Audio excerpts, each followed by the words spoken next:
This operation is extremely time-sensitive. Let me explain, and you'll see what I'm talking about here.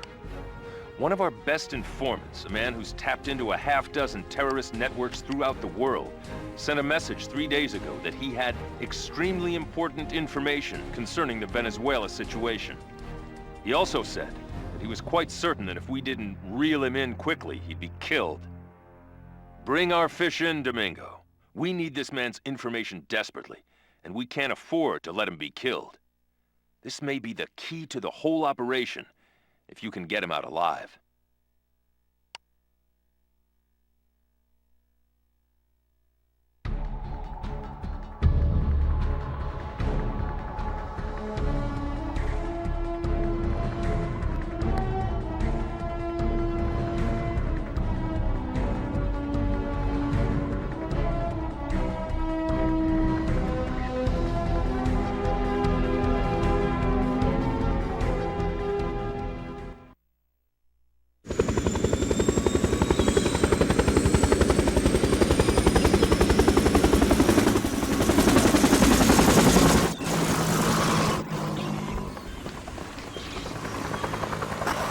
Exactly sure where the informer is, but we do know that the area is overrun with tangos.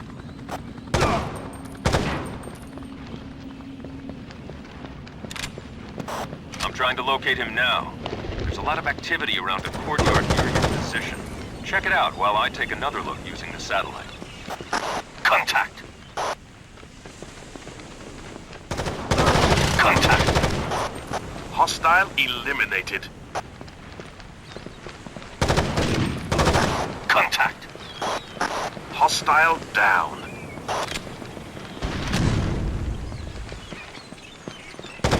Contact! Contact!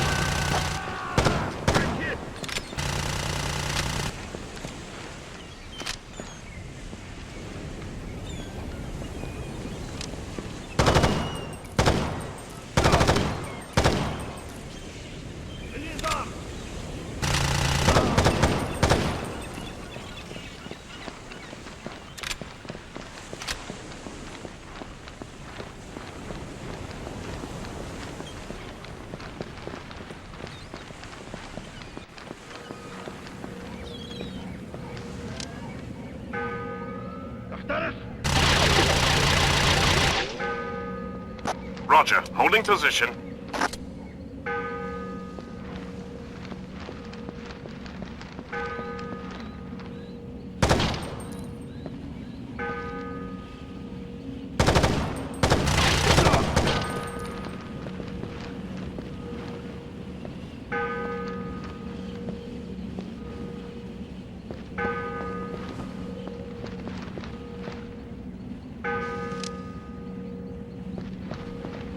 Coming through.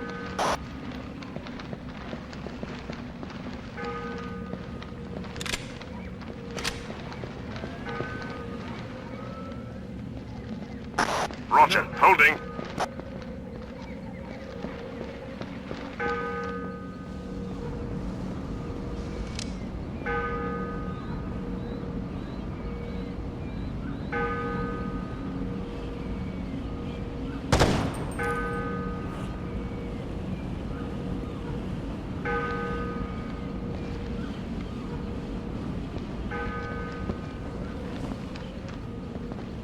Coming through.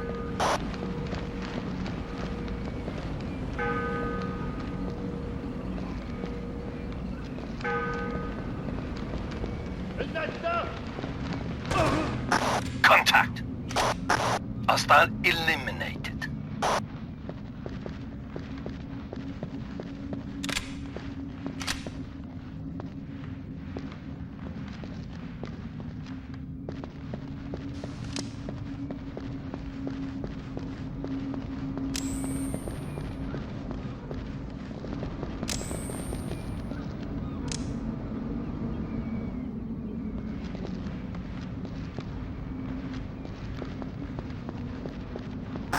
Bingo. Found him. He's being held on the top floor of the building you just entered. Go get him. Roger. Holding position. With you, sir. Roger, holding. Roger, open and clear. Roger, open and clear. Contact! Threat neutralized. Tango neutralized. Clear! Information. Roger, open and clear. Contact. Threat neutralized. Clear!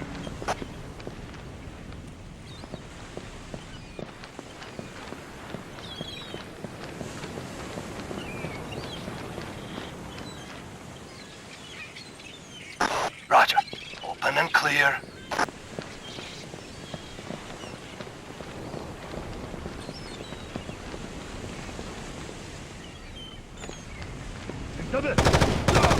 Contact. Tango neutralized. Clear! Contact! Hostile down. Coming through. Roger. Moving now. Contact. Contact. Hostile down. Threat neutralized. Information.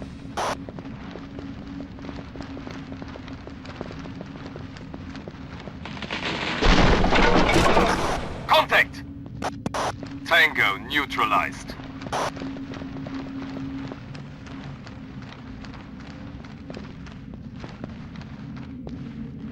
Roger. Open and clear.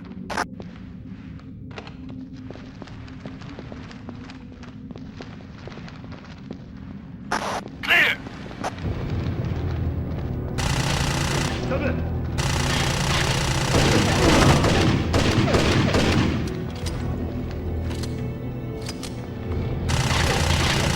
Roger. Moving now. Taking fire! Tango neutralized.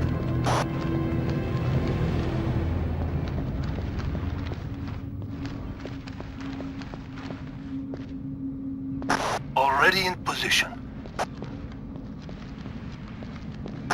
With you, sir.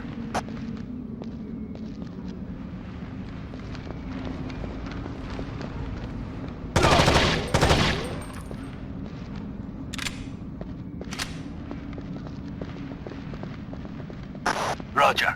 Moving now.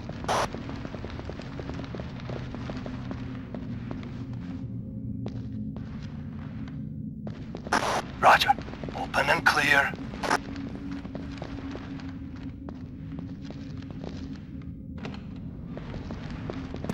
Our informer is in the next room. Remember, we need him alive. Clear! Contact. Tango down. Information.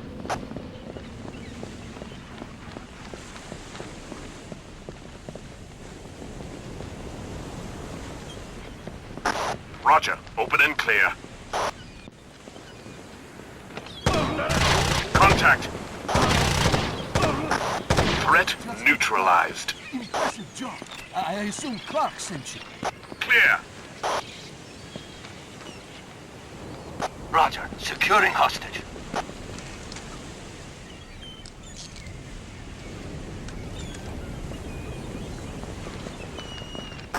Excellent work. Hopefully your pickup will be able to shed some light on this mess.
New program executed. All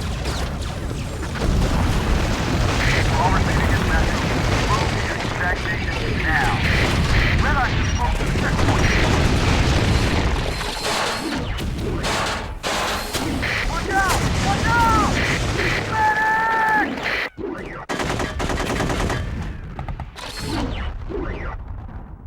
Fantastic.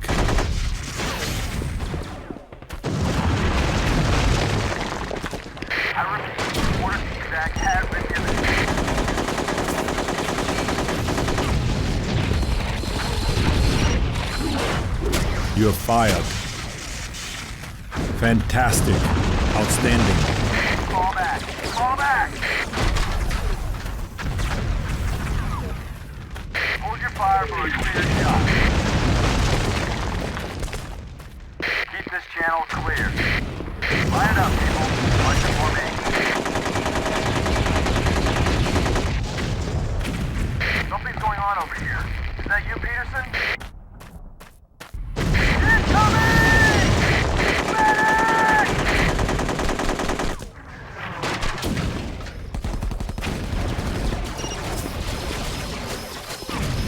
I don't think so.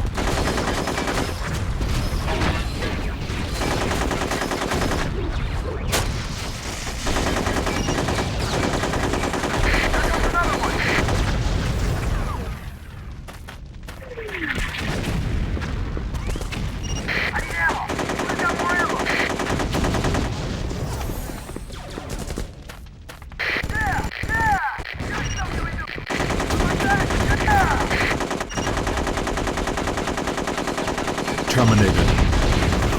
Exceptional. Exceptional.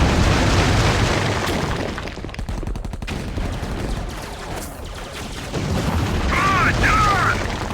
Ready when you are.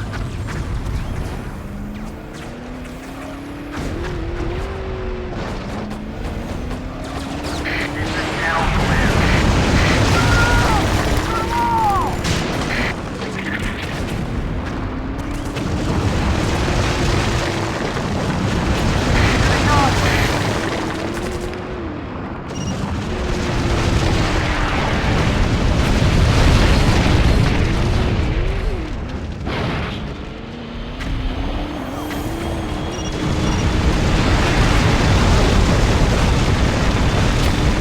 Target destroyed. We must destroy the engine to capture it.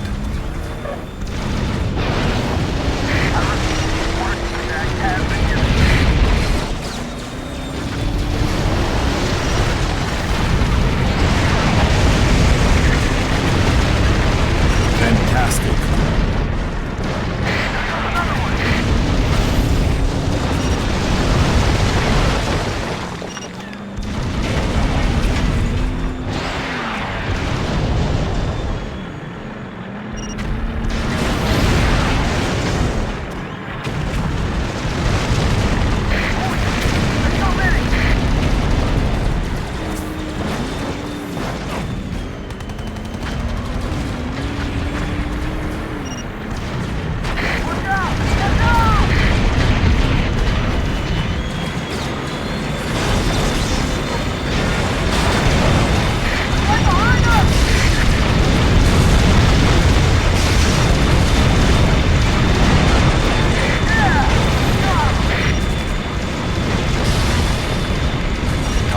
Destroyed.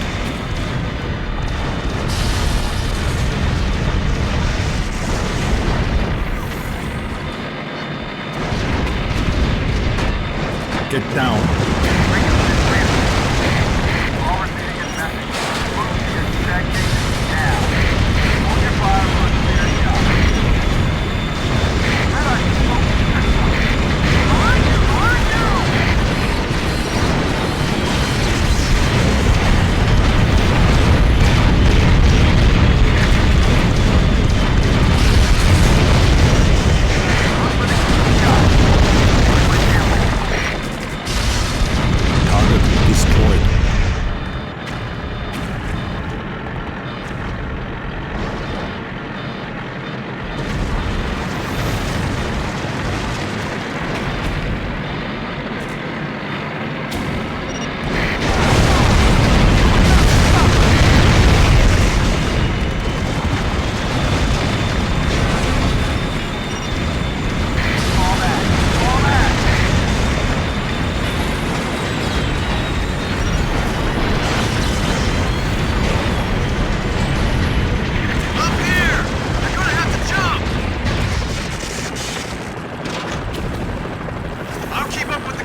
Affirmative.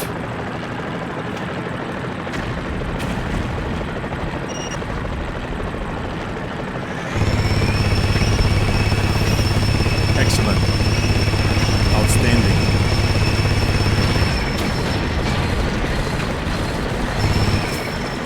Exceptional.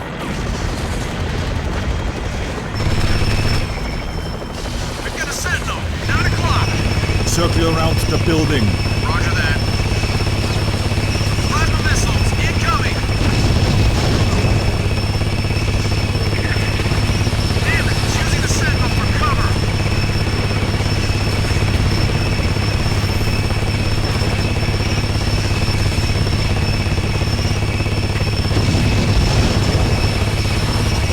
Terminated.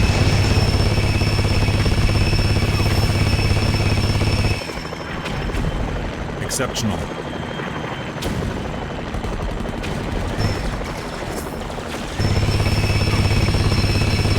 Stay with the command ship. Roger that. We've got a sentinel in the building. I'm gonna circle around. Excellent.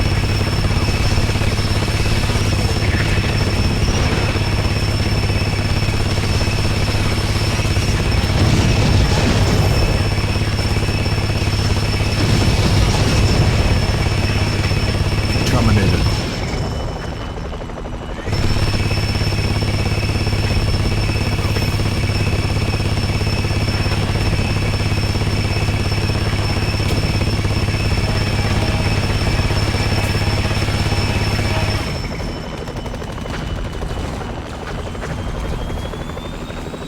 The engine is exposed. I repeat, the engine is exposed. Mission complete. All engines are destroyed. The command is going down. Proceed through the building. Good job, Jackson. Get that Terminator to the command site and provide cover for those ground troops. Roger that. I'm taking him in. Wait, bogeys at 12 o'clock, 9 o'clock, 10 o'clock took. There's too many of them. We need reinforcements now! No problem. Jackson, don't move that chopper. Protect that command. We need ground and air now. Now, damn it, now. Bravo team, get in there. Delta team, we cannot lose that command.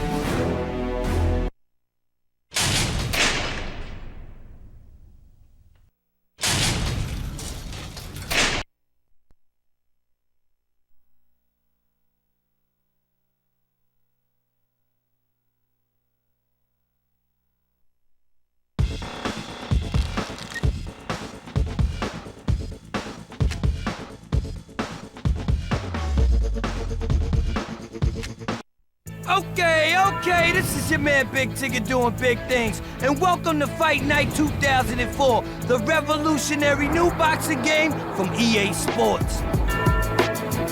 Fight Night 2004 has a quick and responsive blocking system based around controlling your fist with the right analog stick. With the R1 button pressed, move the right analog stick in any direction, and that will move your fist and arms to that area to block your opponent's punches. Quickly rotating the right analog stick allows you to do what boxers call the cage, a rapid series of blocks that can be used to protect yourself from flurries of punches. Your fists, arms, and elbows can be used to pick off incoming blows. You can see here in gameplay that the blocking system totally eliminates button mashing. If somebody tries to unload non-stop punches, you can easily block them.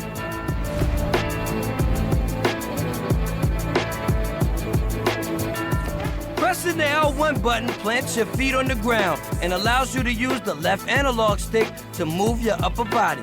You can move your upper body in any direction that you can move the left analog stick. This allows you to lean out of the way of any incoming punches. You can also use the left analog stick to move your upper body with the full 360 degrees of rotation. This allows you to bob and weave just like real-life boxers. See how the quick directional leans are used to avoid incoming punches? The full rotation of the upper body is used to avoid punch combinations. Once you master using upper body rotation for defense, you can start using it to confuse your opponent and set up punches of your own.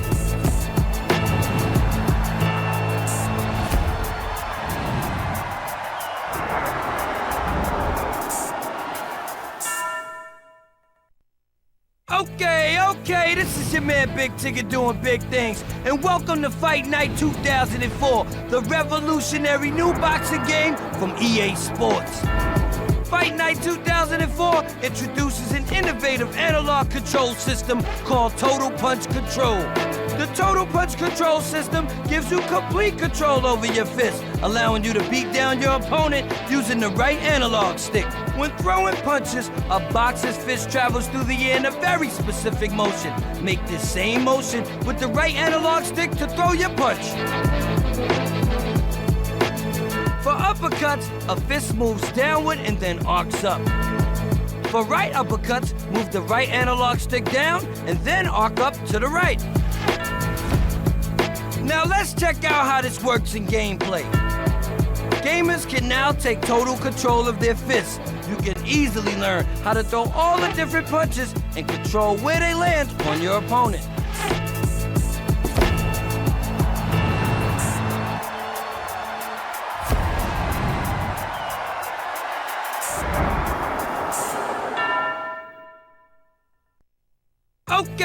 Okay, this is your man Big Ticket doing big things, and welcome to Fight Night 2004, the revolutionary new boxing game from EA Sports. Landing punches now is based on skill, not luck. You need to set up your punches to do damage to your opponent. The best way to land punches is to counter punch. A boxer is most vulnerable right as they're throwing a punch because it leaves a big hole in their defense. If you can block or lean out of the way of your opponent's punch, you can land a powerful punch of your own. You can use the left analog stick and right analog stick in combination to take advantage of your particular boxer's physical attributes. For example, a great tactic to use for speed boxers is the stick and move. Use the left analog stick to quickly move in on your opponent, use the right analog stick to land 2 or 3 quick shots, and then use the left analog stick to quickly move out of range. With Total Punch Control, you have total control of your fists in the game. This means you can now feint or fake throwing punches. Using the right analog stick, you can start throwing a punch, quickly pull it back, and then throw a different punch to fake out your opponent. As you see here, the attacking boxer is landing 2 left uppercuts in a row. His opponent goes to block the 3rd uppercut, leaving a hole in his defenses to be exploited with a devastating right. Here is how the analog sticks can be used in combination with each other.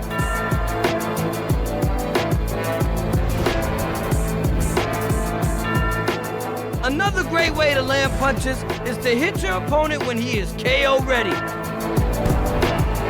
When a boxer is KO ready, his defenses don't work as well, so he's easier to hit with punishing combinations.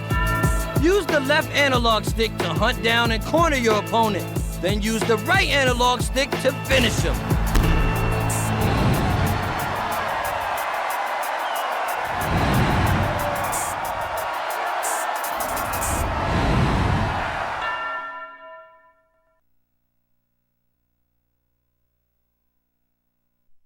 EA Sports. It's in the game.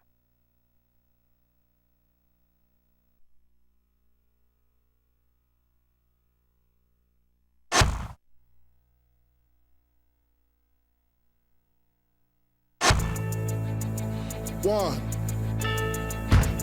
2. Check me out right here, yo. Need to turn the track up a little bit for me. All up in my ears. The mic is loud, but the music ain't loud. Yeah. Now the mic is low now. Turn the mics up now. This shit's all the way out. Yeah.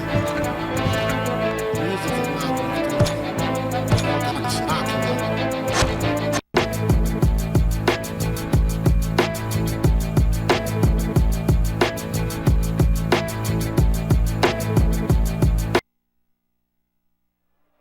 Once again, it's on. It's fight night, ladies and gentlemen.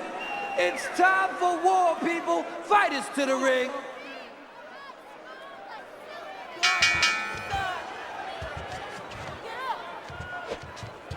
A bomb to the brain.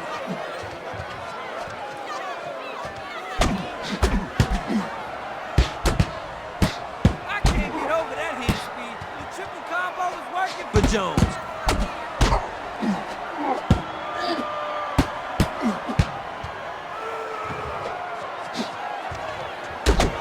That'll take the steam out of him. Nothing like a good body shot to slow a guy down. That man deserves a point for just withstanding an uppercut like that. His head is made of steel or something. Bounced off the head.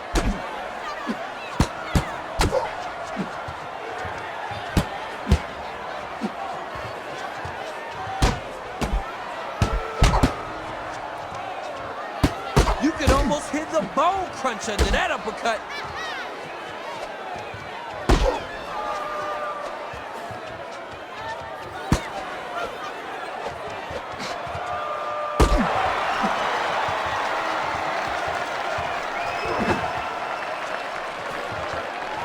Step one, boom.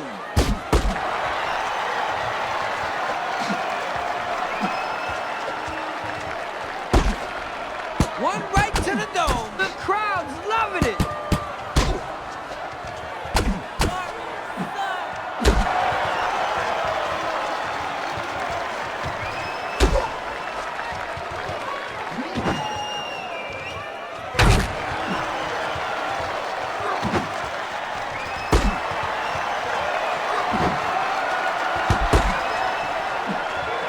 We got about 10 seconds to go. Jones' lip is looking worse by the minute. A little fan appreciation. What an incredible uppercut. His jaw be sore for weeks. That's right, give it up for these fighters.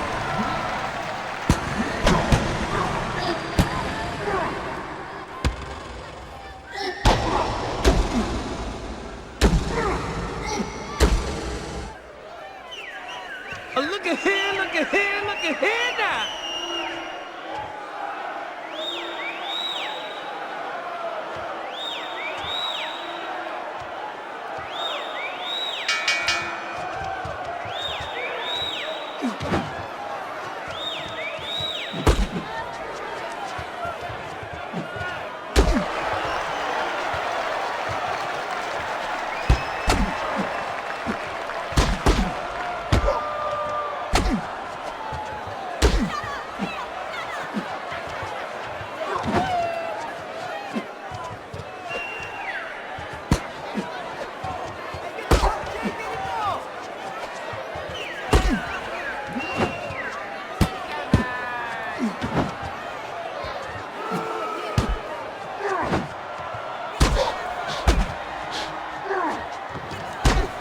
These fans are happy now. Bang, straight to the head.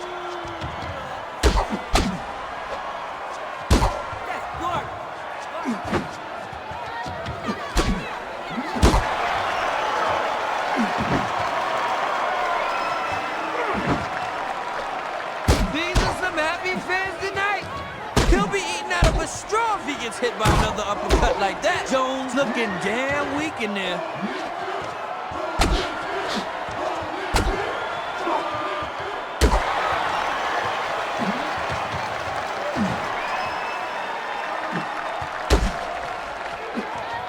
Wow, his head must be in a haze. That was a picture.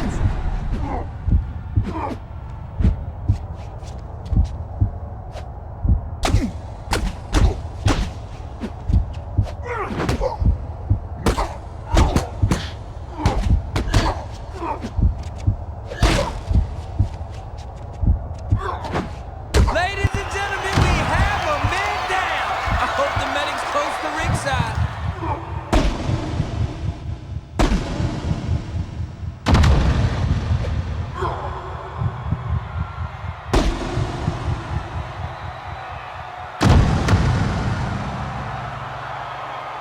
One, 2, 3, 4, 5, 6.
Remember, let me do the talking. You're insane! I told you he wouldn't go along with this, and now look what's happened. Shut up and listen to me. I don't care. That was not our... Wait, Dr. we'll talk later. Broussard, I'd Yes? like to ask you a few questions. Who are you? This is a restricted area. I'm an investigator for the IPCA. We're looking for this man. No, I'm sorry. I don't have time for this. You'll have to explain. Teresa, we're under fire. Repeat, the entire area is going to hell. Can you find out what's going on? Copy that. Already on. I'm heading into the subway after Broussard. Stay on task and keep your head down. No one dies on highway. Got that?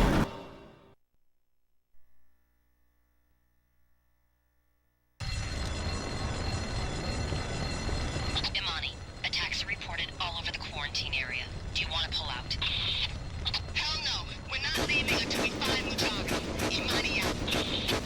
Let's get this mission done and get the hell out of here.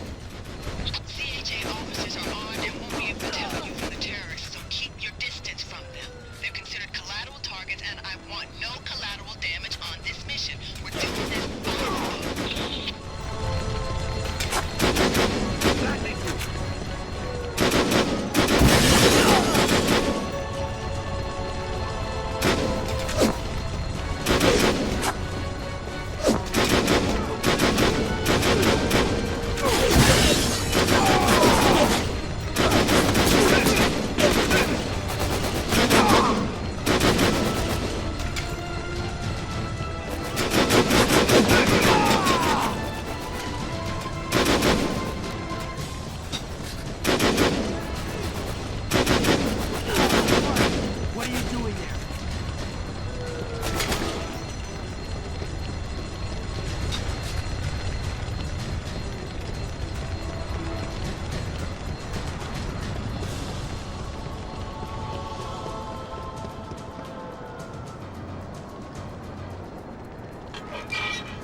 You went in. Okay.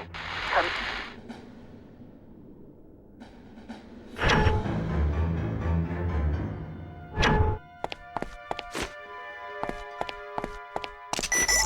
Oh no! There's a security guard.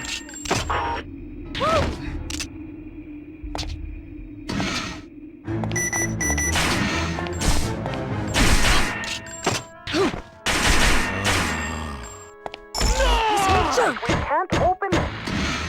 Go closer and check.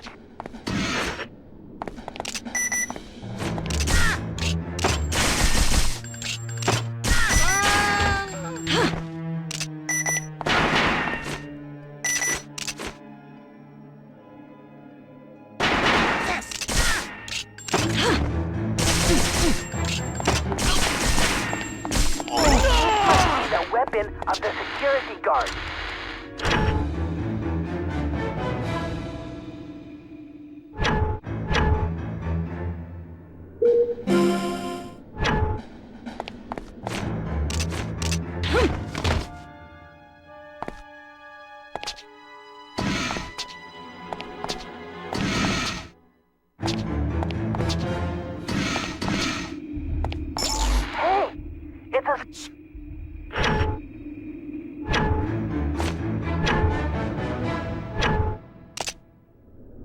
Somebody, please come. It seems like a control room for security. It's dangerous to touch it without caution. Ignore it. Just proceed. It seems the door won't open. Leave it and search somewhere else. That door! Hey, where are you going? Get closer to that door. Seems to be something there. So, it's a door to the arsenal. Good find. The door is locked. You must have the card key I gave you. If you use it, the door should open.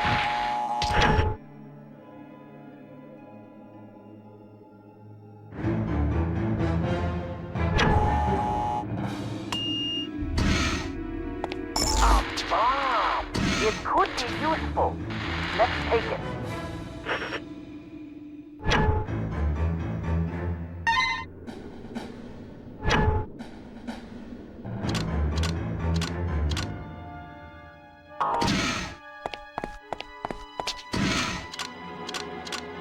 It seems the door won't open. Leave it and search somewhere else.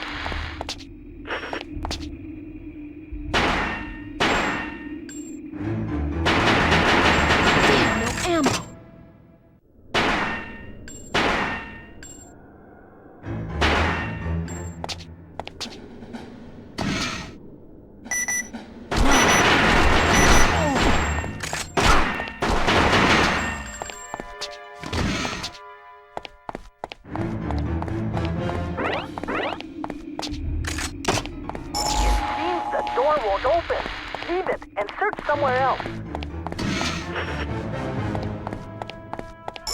seems the door won't open. Leave it and search somewhere else.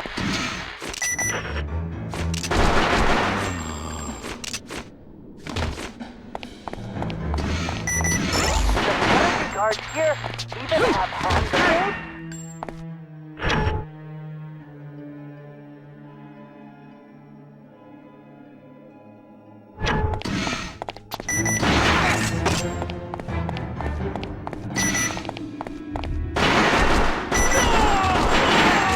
No ammo left.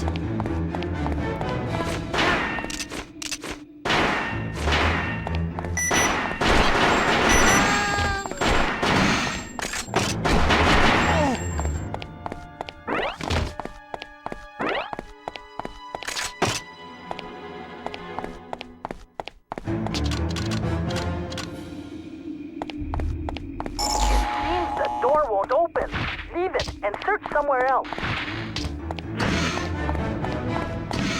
There seems to be a hall beyond this place. I never imagined a shutter being here. Well, we have no choice.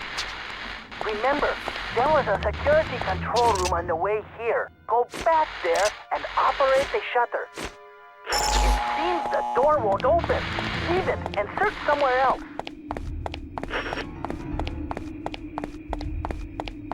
There seems to be a hall beyond this place. I never imagined a shutter being here. Well, we have no choice. Remember, there was a security control room on the way here. Go back there and operate the shutter.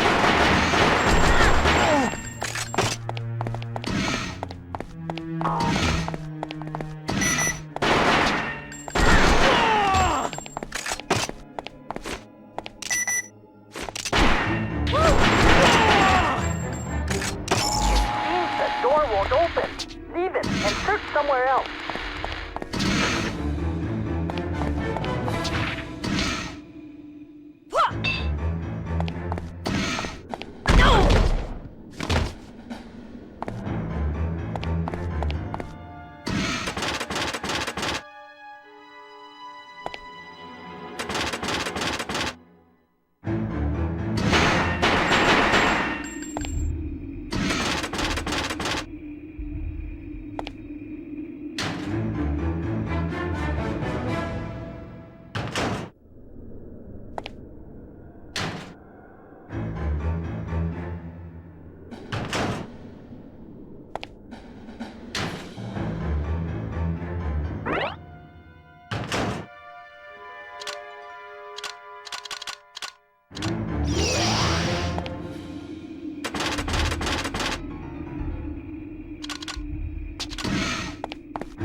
Somewhere else.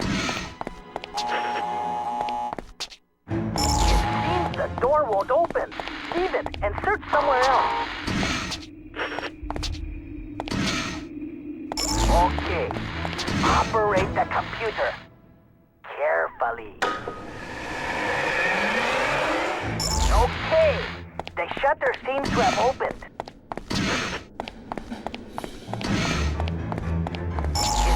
The door won't open. Leave it and search somewhere else.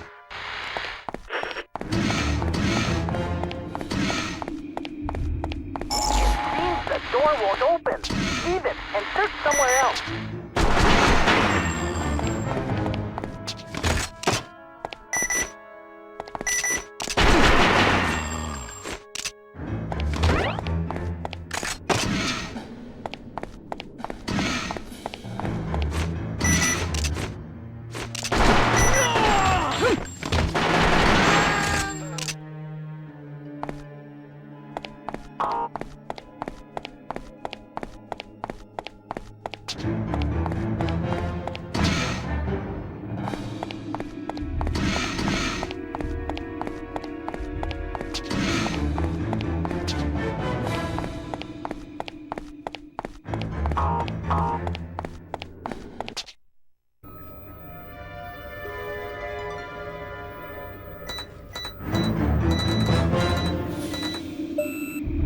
Confirmation. Target moving from 50th to 49th floor.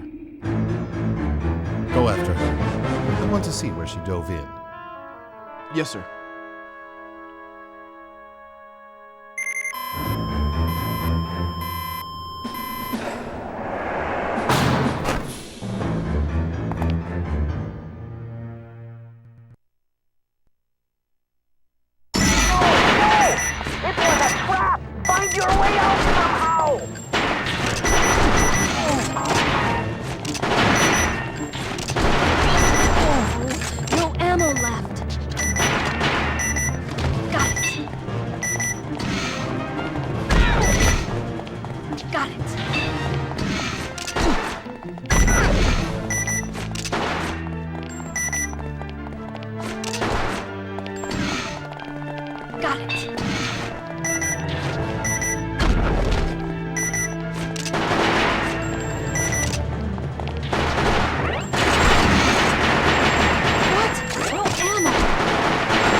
Careful going into a room.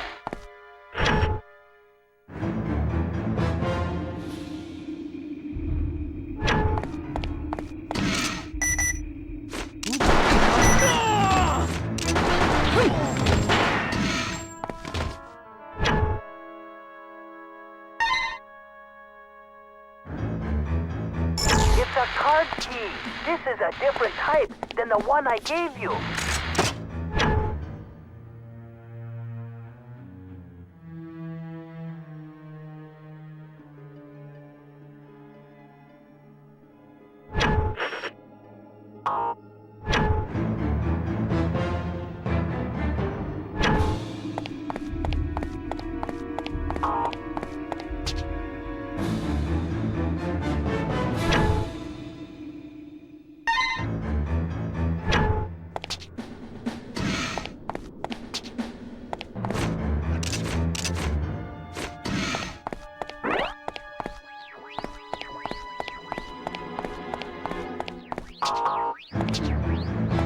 That must be a cleaning robot. Just leave it, since it won't harm us.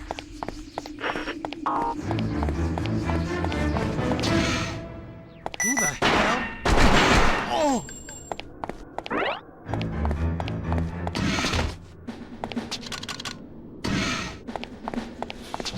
That must be a cleaning robot. Just leave it, since it won't harm us.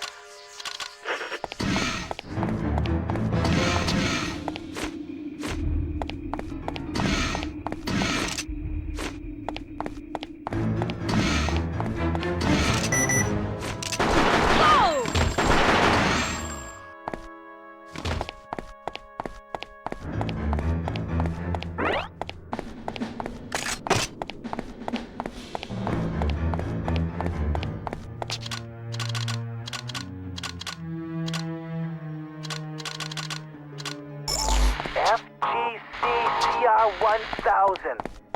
The latest cleaning robot. That cleaning robot. Can't we use it?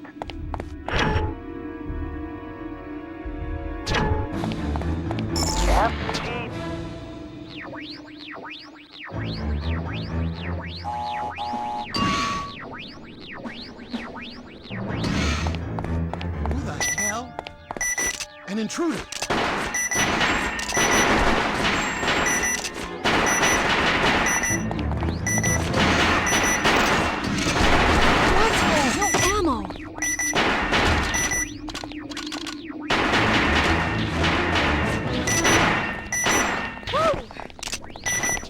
An intruder!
intruder!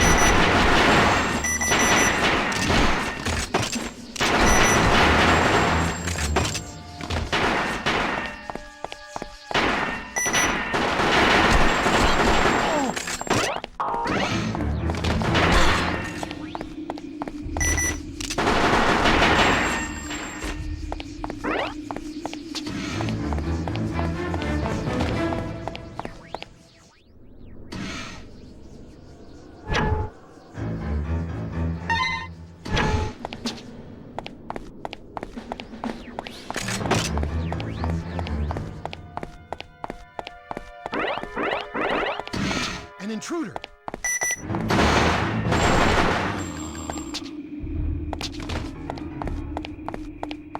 Go!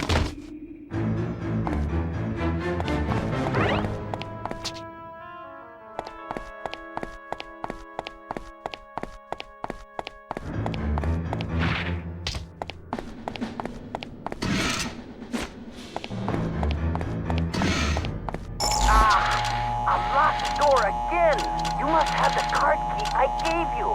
If you use it, the door should open.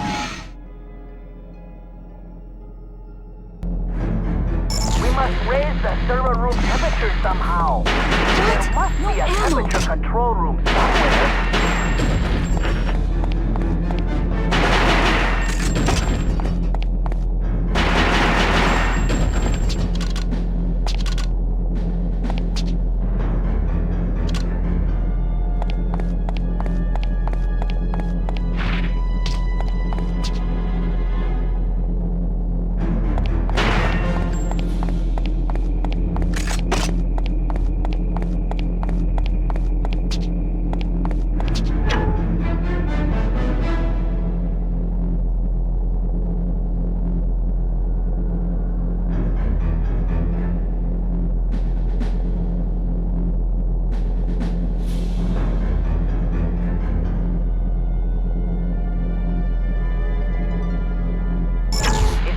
Like we need a data modulator to open this door. There may be one somewhere.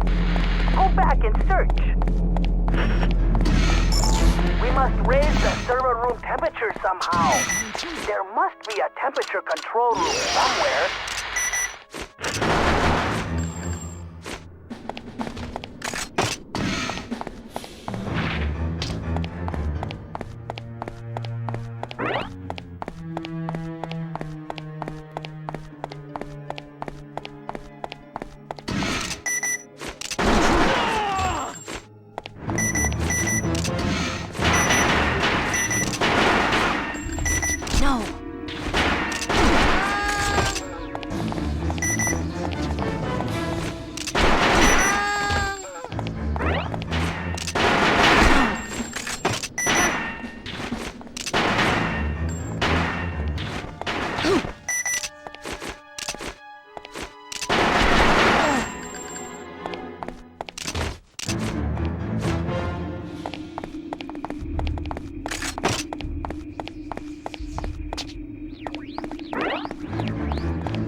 Better not get on that elevator.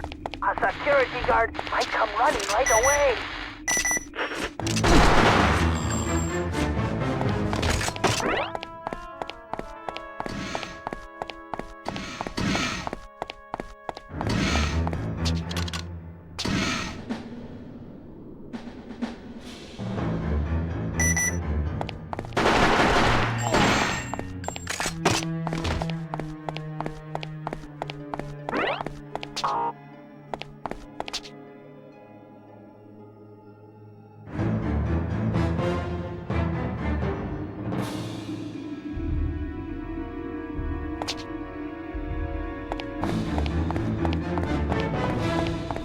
An intruder!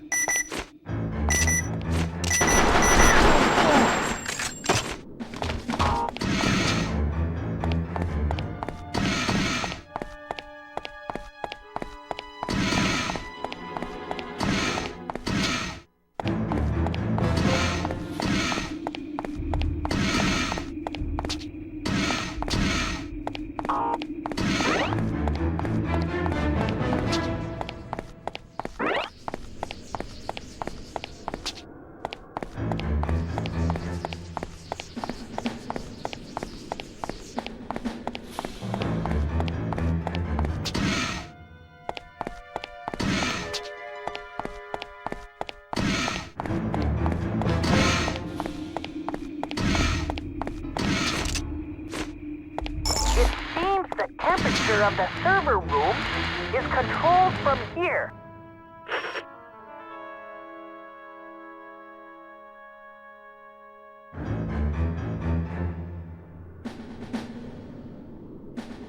With this, did the room temperature change? Who the hell? Oh! No!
Hell?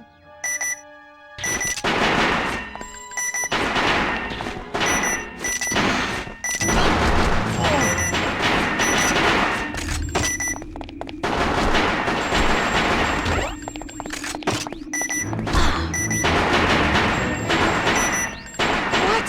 No ammo!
So long.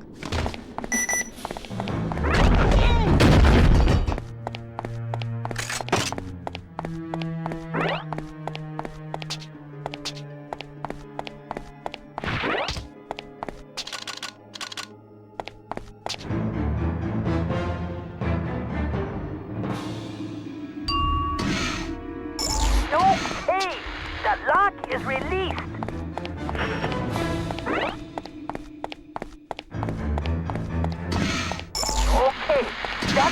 obviously the target terminal.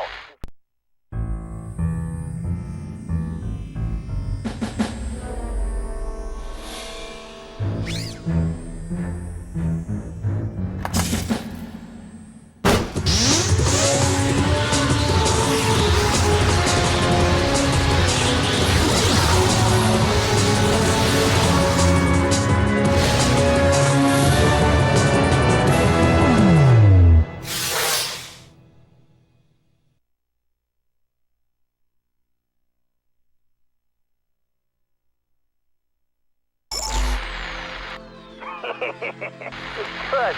It seems you dived safely. In this cyberspace, there is personal data that is our objective. There are in total 2 files that are our target. Destroy both of them. I suppose you know that you cannot carry any weapons from the real world into cyberspace. After all, you do not possess any means to destroy personal information within cyberspace. So, first you need to obtain some skill to destroy personal information. There is a skill file near here. Let's try getting it with download skill. To put skill into motion, you need to input a program. You input the code wrongly for download. Good. Downloading was successful. The skill you downloaded now is called Break. With these skills, you should be able to destroy the information files. You're ready now. Let's get out of this room right away and go destroy personal information files. I almost forgot to tell you something. I suppose you know, but you're...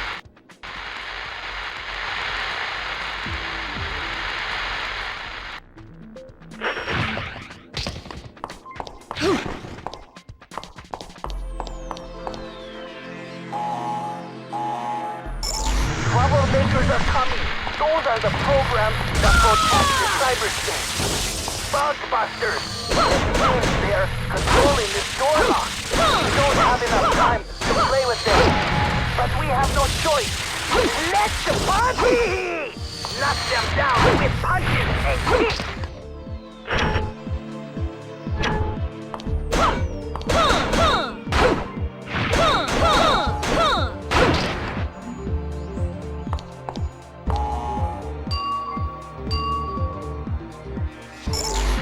Something is appearing after we knock those troublemakers down.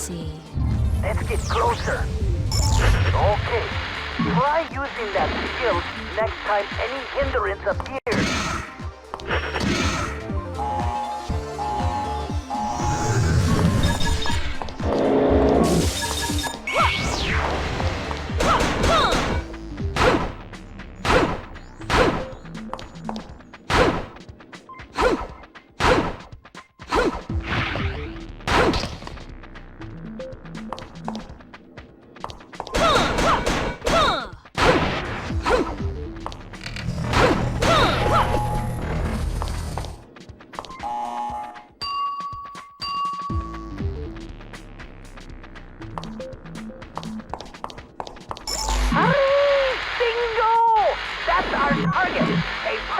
Information file. Destroy it using the break skill you obtained before.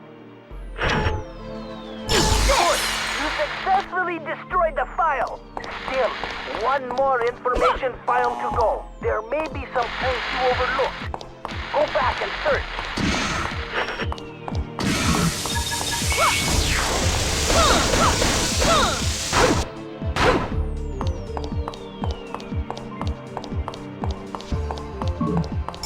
Let's destroy it right away with brakes.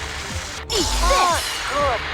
All the information files have now been destroyed. Now you need only to go back to the diving point and dive out. After you've dived out,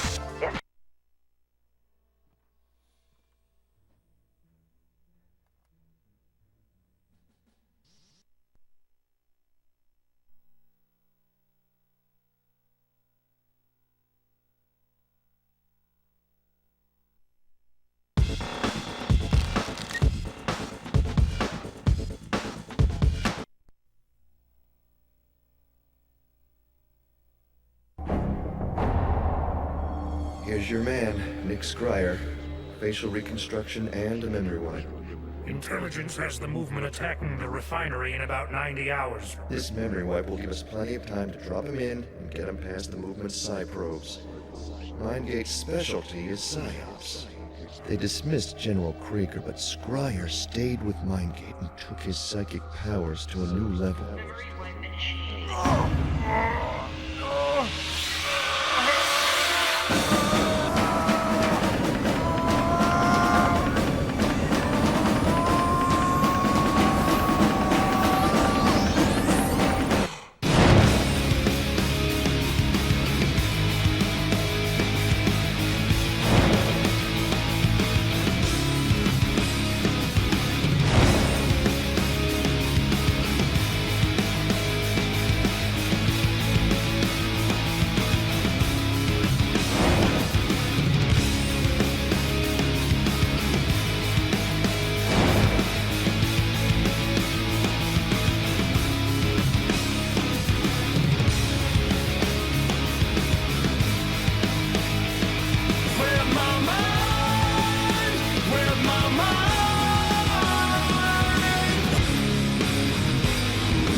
we wanted to have kind of a real-time video effects kind of processing, like kind of the effects you might see in a image editing program on a PC. So this is an embossing effect, and if you just hit the R1 button, you cycle through all the different effects, or you can just let them cycle through on their own over time, and they'll do that.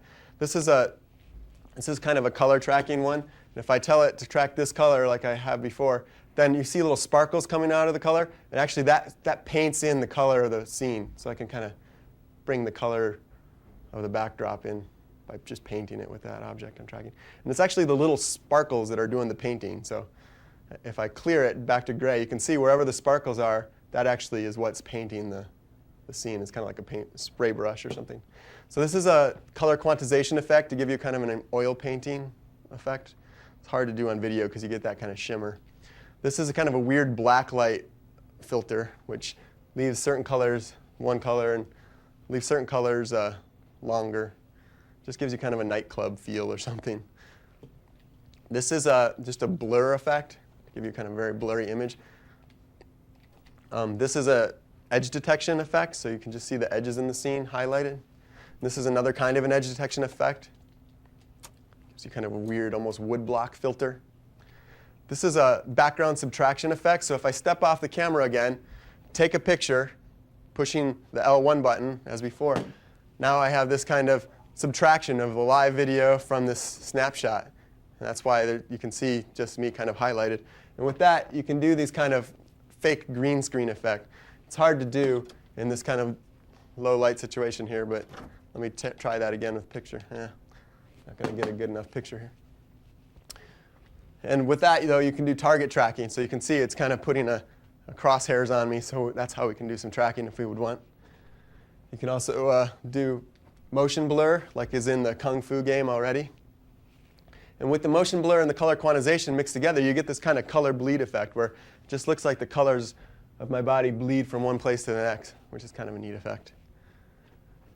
This is a spider's effect. So these little spiders just kind of bounce around moving, and they stick to my face. So if I move my hand up here and wipe them off, now they're stuck to my hands, and I move them around. You can kind of, this is a fun one to do. You can push them onto your friend and leave them down there. One of my favorite things to do with this one is to get them on my face and then come up real close. Get a kind of crazy effect. So this is the raw chrominance output of the camera. You can see it's kind of blocky because the video has to be compressed on the camera. And this is the other chrominance, again blocky and grainy because of being compressed on the camera. This is kind of a weird, like, liquidy filter that we made. It just when you move past stuff, it looks kind of liquidy as you go past something. These are all just neat effects for no real purpose whatsoever. And this one, let me take that picture again. See, this is kind of like a hollow filter. I look hollow inside.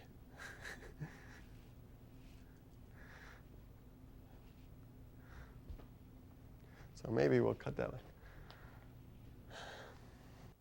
One other thing that you can do, we can show with this, is that the video is actually just a texture to the PlayStation. So we can actually do anything we want with that video. So I can take that video and put it on lots of different polygons and move it all sorts of crazy ways. And I can even drive through it and get all these kind of weird tunnel effects. And again, it's just a texture. You could have it on thousands of different polygons in your game if you wanted to. It doesn't matter.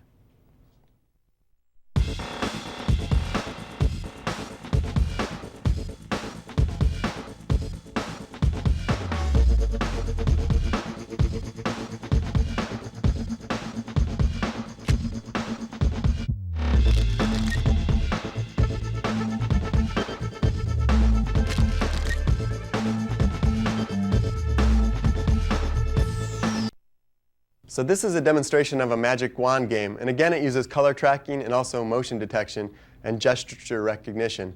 So the first thing I have to do is tell it which color I want it to track. And I want it to track the color of my wand. You can use any kind of bright colored object you might have in your house.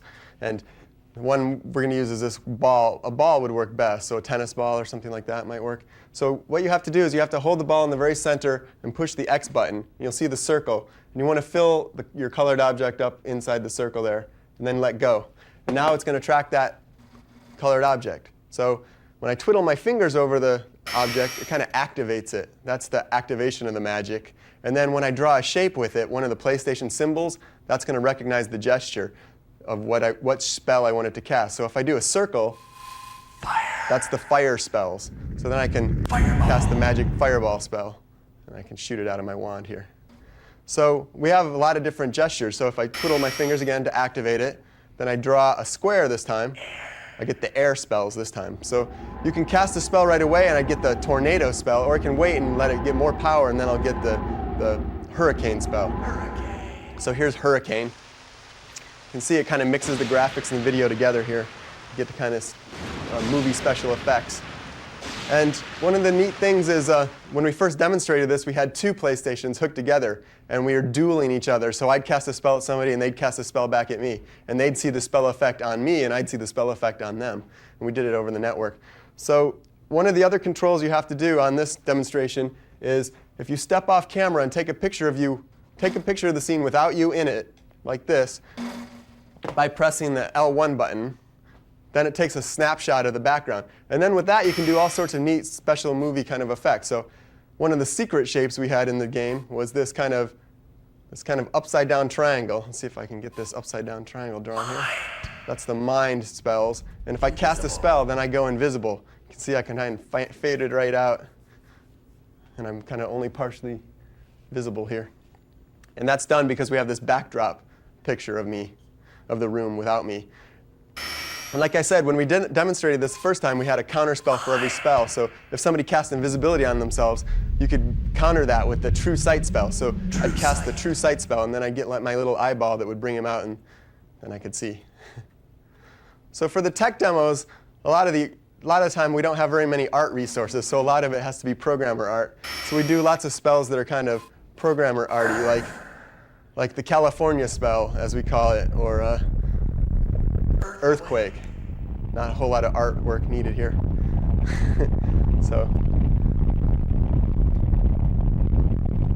And I also try to do as many kind of spell effects as I can that just use image processing. So then one of the other fire spells, if you wait and let it build up more power, you'll get the scorch spell instead of the fireball spell. And that's kind of like this. It's kind of cool fire effect. And there's all the PlayStation symbols, and there's also some secret symbols I'll let you try to find. And again, that's showing color tracking, motion detection, and gesture recognition all in kind of one big demo together.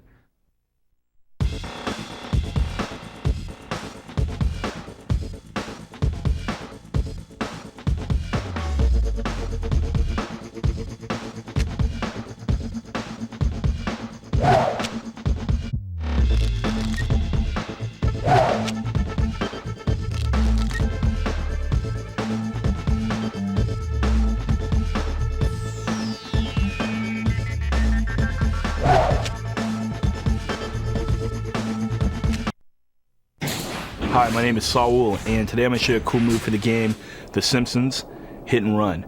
In this cool move, I'm going to show you the location of all 7 cards in level 3. Let me show you how it's done. Okay, the first card is going to be on top of the comic book shop. What you want to do is just go in this little back alley over here. And you want to look for a little air vent. Jump on the air vent, and that'll blast you up here, up to the roof. There's a little wasp camera right there you take out along the way, and cards right here. I hope I don't have to share this with Bart. Get in your vehicle and head down the street. Next card we're looking for is going to be at the bowling alley. Go through the gas station here for a little shortcut. Aw, crud. Just a few more.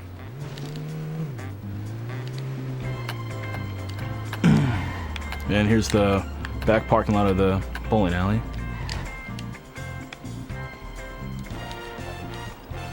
Jump up here. Another little wasp camera.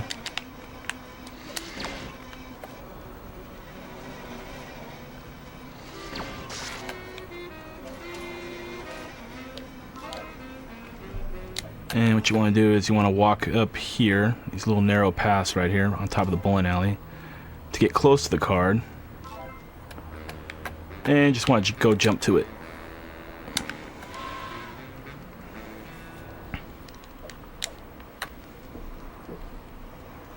Head back up to your car.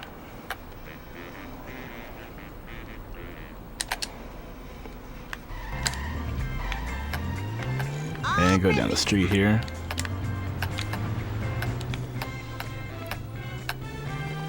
You go up this ramp to take you to the port area. It's just a little shortcut. Hey, more liberal guild. Speed, glorious speed. Go down the pier here and across the beach. And we're trying to get over here to the lighthouse. It's just another little shortcut I'm showing you here to get there.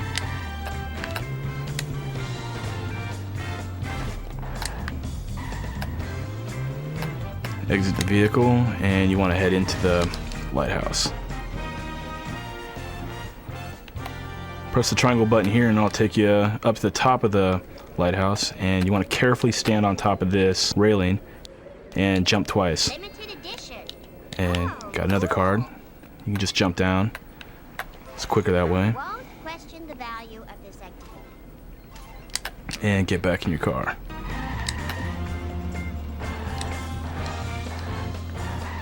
What you want to do is you want to get up over here and then turn around because you want to get some good distance to make this little jump I'm going to show you right now to get inside the ship. Go off this ramp and you go through that hidden panel right there. It takes you inside the ship. Just get to the top up here and get out of your car. And go up here to get to the deck of the ship.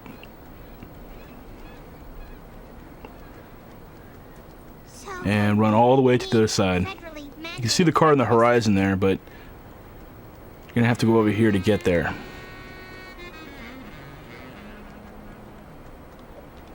And climb up here, and want to walk around the perimeter of the ship. And you're trying to get to the other side over here.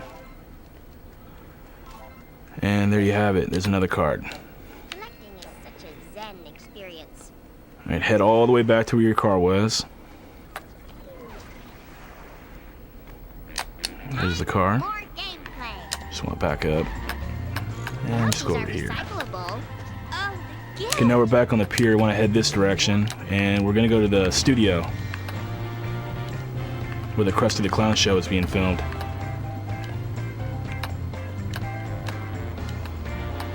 Go inside the studio and head all the way back here to where the trailer is. Park the car, get out, get on top of the vehicle, and what you want to do is jump over this fence right here. It's a little tricky. Want to get just right on the windshield, and there we go. And here's the card. Alright, we've got 2 left to go. Jump up in that box here to get back to your vehicle. And just reverse out of here. And get back on the street.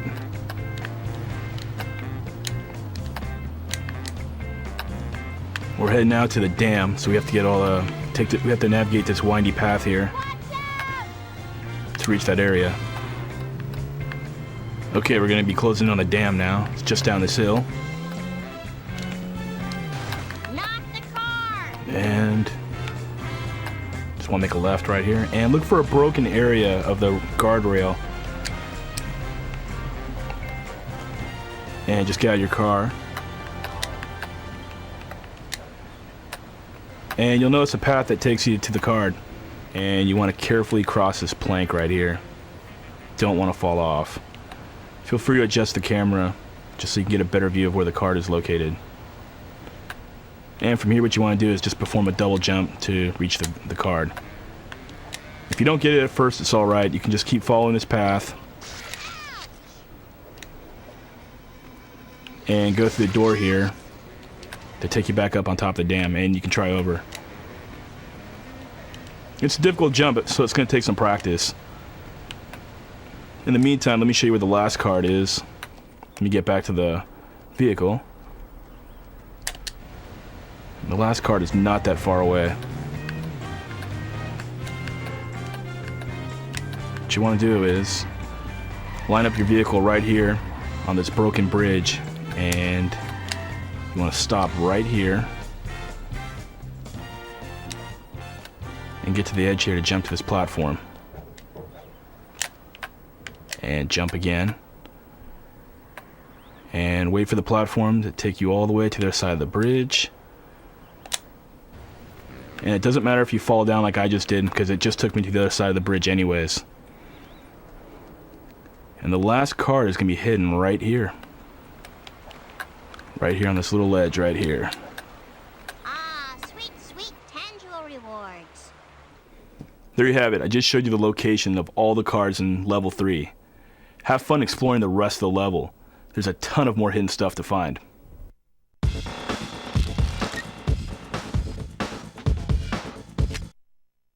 Hi, I'm Chris Boyd, and today I'm going to show you a cool move for Splinter Cell, and it was submitted by Gamer Advisory Panel member Jason Crawley. Okay, first you're going to want to put your distraction camera on the gun. Go up and choose the top camera. And you want to climb up here. This is an easy way to take out guards without fighting them or killing them.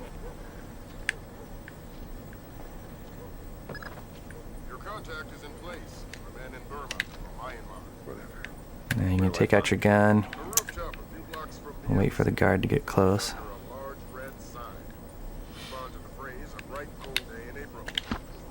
Shoot the camera. And you can make a noise with the camera to bring the guard over. When he comes to check it out, hit him with the gas and knock him out.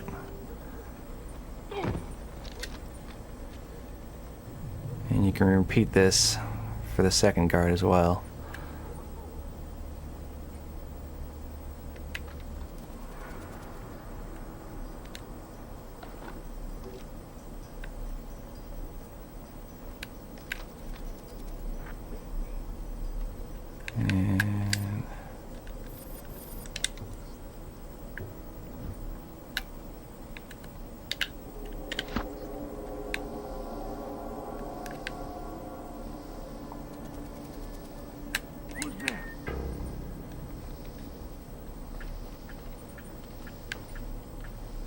There he is.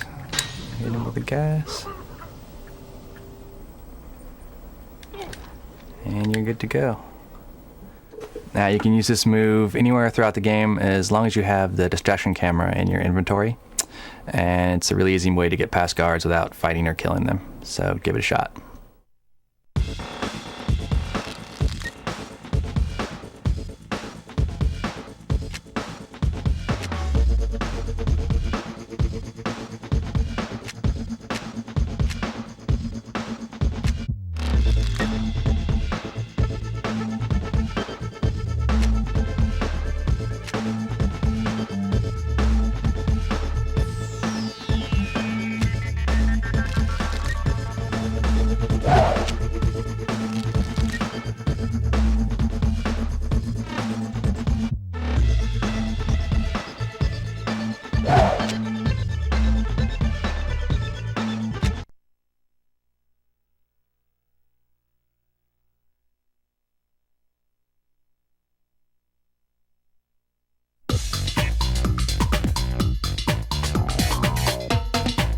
If you've been paying attention to the latest trends in gaming, then you've already heard of the EyeToy. It takes the controller out of your hands and puts you into the TV set. This gaming device was developed by Sony Computer Entertainment's London studio and Dr. Richard Marks, and is constantly evolving and changing the way people play games. The inspiration behind the creation of EyeToy was to make games more interactive and open to a wider audience. So by the EyeToy controller, you can just use your body as the interface.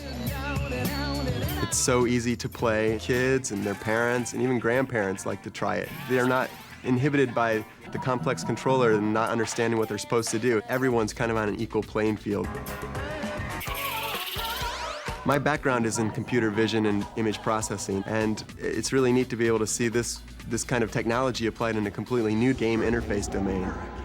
So here's Hurricane. You can see it kind of mixes the graphics. The future success of EyeToy is tied to expanding our ideas of what a game interface can do. We really see the EyeToy as a kind of extension of the PlayStation platform in the long run. It's really an example of a path we're on to really see a new kind of interface evolve for gaming. Gestural recognition, facial recognition, tracking of your body, all these kind of things are going to be part of the future of games. To give developers a sneak peek of what the future holds, researchers create technical demonstrations or tech demos. A tech demo is just a small PlayStation program authored by people in our research group. It's like a small game. We just want to create an experience and see how that feels and what it's like. The tech demos aren't quite as flashy graphics-wise as most games are because we don't have the time or resources to devote to that. But they usually have kind of one core idea that really shows something we think would be a great game idea. So we try to show our tech demos as much as possible to the game developers and inspire them to make real games around ideas that we try to mock up. In our lab already, we have tons of different tech demos that show kind of different things you could do with EyeToy. For example, a wand-based game where you move a magic wand to cast magic spells. If I cast a spell, then I go invisible. See, I can hide. We have a virtual pet game where you move these colored balls around and a virtual pet comes and lands on the balls and you can interact with them that way. We have a game that's a photo editing tool that uses our CLAM interface. We have real-time image filtering, that, like many kinds of image processing programs people have tried out for photos. We can do that in real time and do it with live video. These are all things that people have never seen in the public, and I'm really hoping that the developers really kind of step up and pick up some of these ideas and make great games out of them the way that current developers made great games that are out there now. One of those great games that utilizes this technology is the EyeToy Groove, a dancing game that plays to a different beat. The dancing experience with EyeToy Groove really is a lot different from a lot of other dancing games out there. You actually see yourself on the TV now. The EyeToy USB camera puts you on the TV. It also tracks your body movement, and it offers a different level of gameplay than simply just pressing buttons.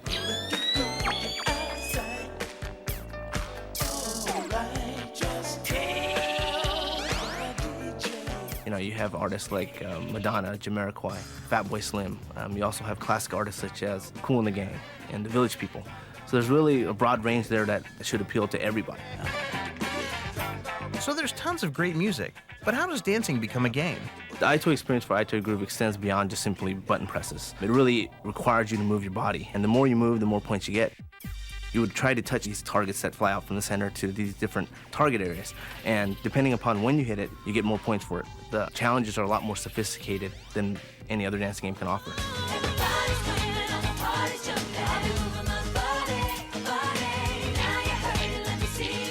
And that's just the single-player experience. There's a multiplayer experience, which is huge also. EyeToy Groove actually allows you to play at the same exact time. So you can either play together and try to finish the round, or it can also allow you to play against each other as well. So you would be able to battle your opponent trying to see who can dance the best, and it really encourages people in the audience now to get up and play with you, as opposed to just watching. What the developers done also, they've incorporated a dynamic mode, which basically monitors how well you play, and it adjusts the difficulty as you play on the fly. So the better you are, the harder it gets. EyeToy Groove really is much, much different, much more immersive dancing game experience. So when you think EyeToy Groove, you think great music, great dancing, and just a great EyeToy experience. If you want to be one of the few to actually test drive the next generation of EyeToy experiences, check out the tech demos included on this disc, and keep an eye out for EyeToy Groove.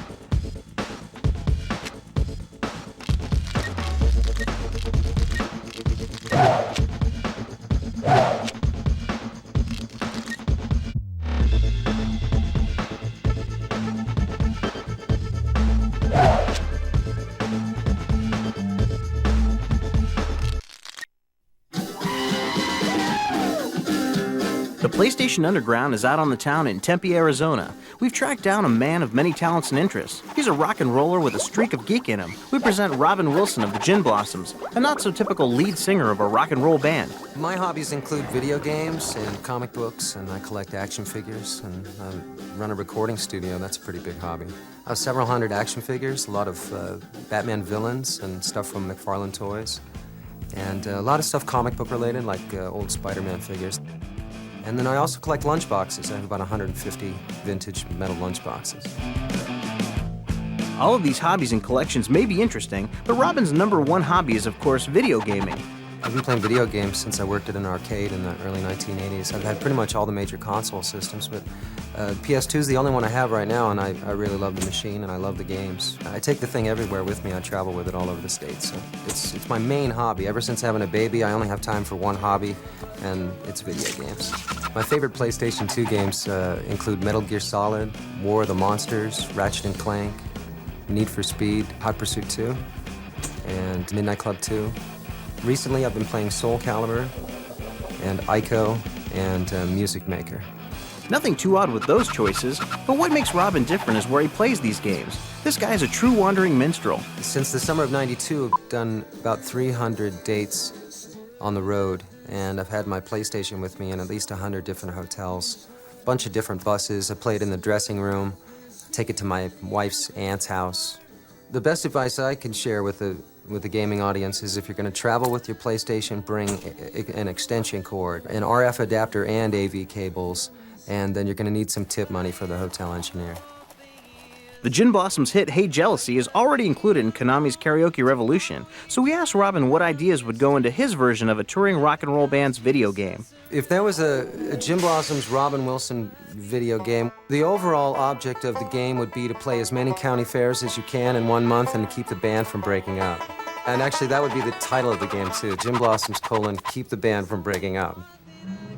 While he was trying to keep things together, we asked Robin to compare two of his major interests. I guess there are probably a bunch of parallels between the gaming industry and the music industry. Certainly, I'm a fan of some of these creators and these publishers in the same way that in music you buy records when you like certain groups. But, you know, everybody finds something different to get geeked out about. And just since I'm a professional musician, it's hard for me to get geeked out about music like I used to be when I was much younger. So for me, I get my yayas out with video games.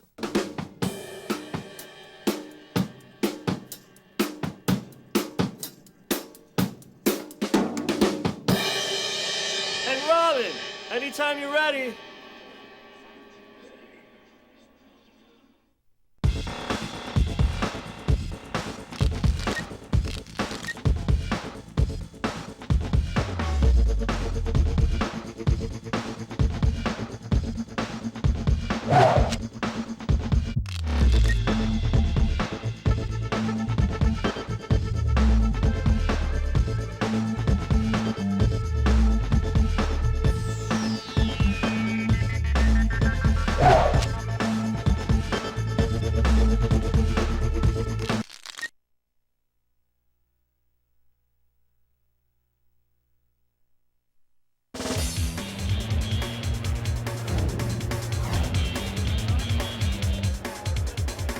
Just getting a spot at this year's SEMA convention in Las Vegas is an honor for the legions of car enthusiasts who will stop at nothing to modify and tune their cars into the ultimate individual expression of art and engineering.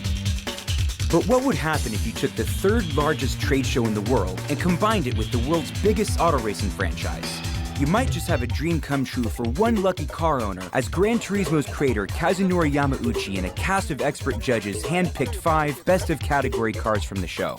This cream of the crop would then compete to see who would get to feature their dream machine as a playable car in the next installment of the world's best driving game, GT4. The SEMA show is a gigantic show, but yet Gran Turismo is a gigantic franchise, and to have them come to the SEMA show and look for a car that they believe would be worthy of the game is incredibly flattering. What I'm really looking for is the cars that will actually perform as good as they look. It's a matter of style, it's a matter of stance, but really it's a matter of performance. What are the quickest cars? Kind of a race me home scenario. So I'm looking for something that you can actually drive. The tires don't rub, the chassis doesn't squeak, it makes good power, but it's not ridiculously loud or obnoxious. Supercharger's always a good choice. This one's intercooled, supercharged. excellent power, good handling, just a good overall balance of looks, performance, and just general attractiveness. Well integrated, slick looking, a little attitude without craziness. Something that gets my blood pumping, something that I would want to drive home. So that's what it takes to make a winning car. Are there any specific attributes your car needs to take it to the next level? Namely becoming a playable in GT4? Well, GT4 is all about fun, so a lot of good suspension and grip, because the vehicle can look great, but if it doesn't go fast and handle well and stop well, the people who are playing the game are not going to choose it. To really win a place in a game like GT4, because the game is so far advanced, it's really a balance of engineering, the amount of tire that you can get under the fender wells, because you've got to have a car that can actually make some grip, and something that's light enough so that when you run it around the road course, it actually makes sense. Doing awards like this at the SEMA show so that we can get a car into GT4, you've got a chance to have all of your hard work actually show up in the game on screen, and this is something guys can play with for a long time. So as far as I'm concerned, it's one of the coolest things I've ever been involved in. Why is the automotive industry taking such a keen interest in GT4 and aftermarket cars like those featured in the SEMA Auto Show? Being in GT4, that's like worldwide advertising. I mean, on probably the grandest scale. The automotive industry really needs things like Gran Turismo 4 because it's hard to get new customers into this business. The kids can just as easily go snowboarding next year. By having titles like this, it actually keeps them involved. It makes people understand that this is fun stuff and it's something worth spending your money on. Now you see cars brought to America specifically because the kids have been playing it on these video games. The whole WRC rally movement, the STI Subaru, the Mitsubishi Evolution 7, Evolution 8, and the kids demanded that these cars be brought to the States, and these manufacturers have done that. I've driven these cars, they're fantastic, and in a way I have GT4 to thank for this. You've seen the competition, so now it's time to place your bets. Which of these modified supercars will get a chance to race in the world's greatest driving game and spark the creative imagination of a whole new generation of car lovers? We're here tonight to honor automotive excellence.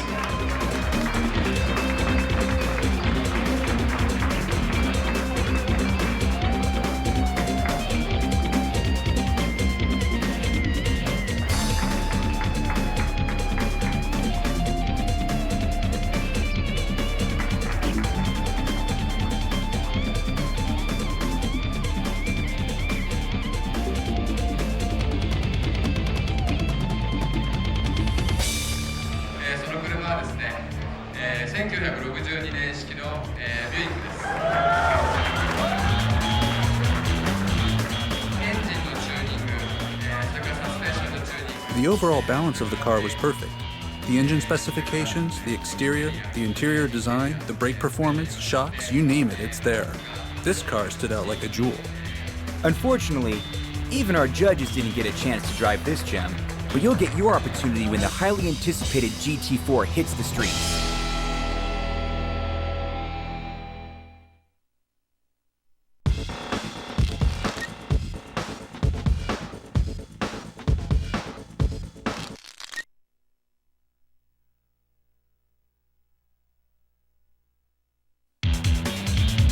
So what exactly makes a cool GT4 ride?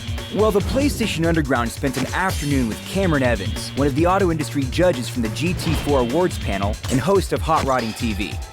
We followed Cameron as he walked the floor of the Specialty Equipment Market Association's annual SEMA Auto Show in Las Vegas and shared his expert insights to get an in-depth look at what goes into choosing an award-winning car. This show is absolutely huge, but finally we found our first car. It's Mark Kroll's Z28. It's a convertible, it's in the Holly booth. This thing goes as fast as it looks. Now, 20-inch wheels on one of these cars is not that easy to do. This car's gotta be tough. There's no way you can get that much wheel inside one of these cars. When you look, big guys, you wouldn't think that your legs are gonna get in the way. With this thing, it's got a flat steering wheel, so that way when you turn the wheel to the left, hey, it will clear your legs. You know, an interesting angle to GT4 that no one's ever thought about is all the pre-runner cars from Southern California. Couldn't they work well on a rally course? I think they could. Check out this Ranger. This thing would, yeah, it rides a little high, but this could be pretty fun to drive. You know this truck's tall when a guy that's 6'5" has to get on his toes to be able to look under the hood. This thing's got some ride height. Sex on wheels is a pretty good term for it. You know, it's over 700 horsepower, 2,000 pounds, ground effects. To drive this car, it just takes your breath away. Yeah, it's like an old shoe. This works. The sports car fans will remember there was a little bubble over the hood on one of these cars for the tallest driver ever. A lot of people don't think of Saturn in performance, but when you look at a car like this, you see that the aftermarket is actually taking to these cars very well. It's got some of the little performance items that kids can actually do. This car is very realistic when it comes time to repeat this. It's also got a turbo kit, which you don't see too often on Saturns. Now, tell me a little bit about the actual modifications to this car beyond what you can see with the naked eye. Okay, well, good performance has turbocharged it. That's what all these pipings are for. Adds about 85 horsepower to the wheels, bolts direct onto a stock motor. There's also upgrades, camshafts for it, which add about 15 horsepower to the wheels. Throttle body upgrade, and then there's also headers for it. So it's a basic, easy bolt-on, ready-to-go kit. You have the sensible Saturn. Yes. Hey, this thing could make it. This 62 Corvette is a perfect example of a hot rod for GT4. I mean, not only does it have the classic lines, it's got a little more wheel and tire, a little bit of suspension. It's got the upgrades you want, but the most important thing about this particular 62 Corvette is the ZZ430 engine. This engine is one of the most rare crate engines you can possibly buy from General Motors. To me, this is perfect for the hot rod category. Now, when you look at a title like Gran Turismo 4 and all the tuner cars that come from Japan, you haven't seen that many tuner cars that come from America. Roush is now in this game. They're building a 2004 Ford Focus directly from Roush Performance that you can order up just like this. This is a real GT4 car. One of the reasons people come to the SEMA show is to see the hottest cars built for the year. Now, this particular car belongs to Ted and Sue Richardson. It's a 62 Buick that's got all sorts of modifications to the point you can't even list them. This is a very valuable, expensive car, but it actually works very well. It makes a lot of power, makes a lot of grip, it handles very well. It's got giant bare brakes on it. They call it Buick-it. You can see from under the hood. I mean, it's got a real Buick engine. These are some of the unique things that I'm looking for as I judge these cars, and they could very easily be made right into a car in Gran Turismo.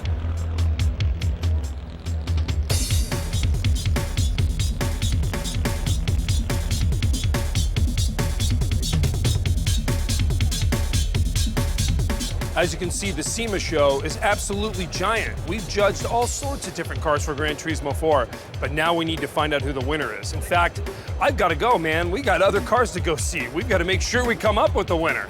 This could be one of them.